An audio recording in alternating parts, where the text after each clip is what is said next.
Hey everybody, John Skiba here, and in this video I'm going to share with you what debt collectors do with the information that you post on your social media accounts. But if this is your first time here, go ahead and click the button over there and subscribe. That way you'll be notified each and every week when I provide you with helpful information on how to deal with your serious debt problem. All right, let's talk about social media and debt collection.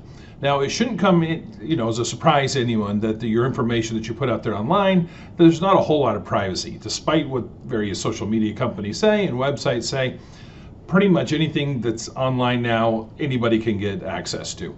And I was at a continuing education class this past week. Attorneys are required to do so many hours of continuing education for professional development.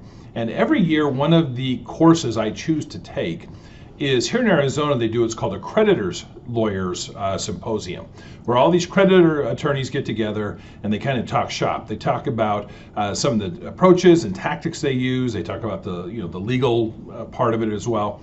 But I'm always fascinated to hear kind of what the other side does, what they think as far as how they go about collecting debts. And one of the ways that they spoke about in this creditors symposium that they use to get information about you when they're trying to collect a debt is social media. And in fact, they said that's the very first place they go to get information about the people that they're trying to collect on is social media, because there is so much information that people voluntarily put out there. If you think about it, go back to some of the posts that you have on Instagram or on Facebook or on Twitter, particularly the ones Facebook and Instagram where there's photos.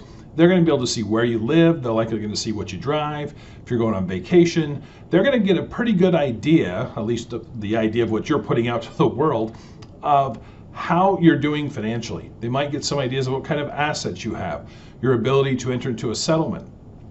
They specifically talked about when they have a judgment entered against a particular defendant and they want to bring them in to discuss what assets they have, they'll do a very thorough search of all their social media sites. That way they know if the person that they're deposing is telling the truth or not about assets. If a defendant is coming to the creditor and they're saying, hey, I can't afford to do any type of settlement, or I'm going to file for bankruptcy, they will have at least some idea of whether that's true or not.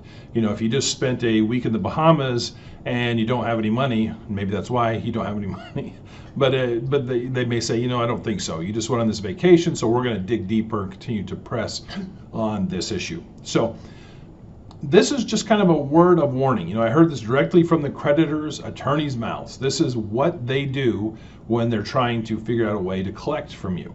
They are going to dig deep into your social media account. So you may want to reconsider what you're putting on social media. You may want to check your privacy settings, whether your account's public or not, because if it is public, this is one of the just super cheap ways that they can get a lot of information about you in trying to collect a debt. So I hope that's helpful today. Thanks for watching. Again, if you haven't subscribed to the channel, please go ahead and do so, and we'll catch you next time.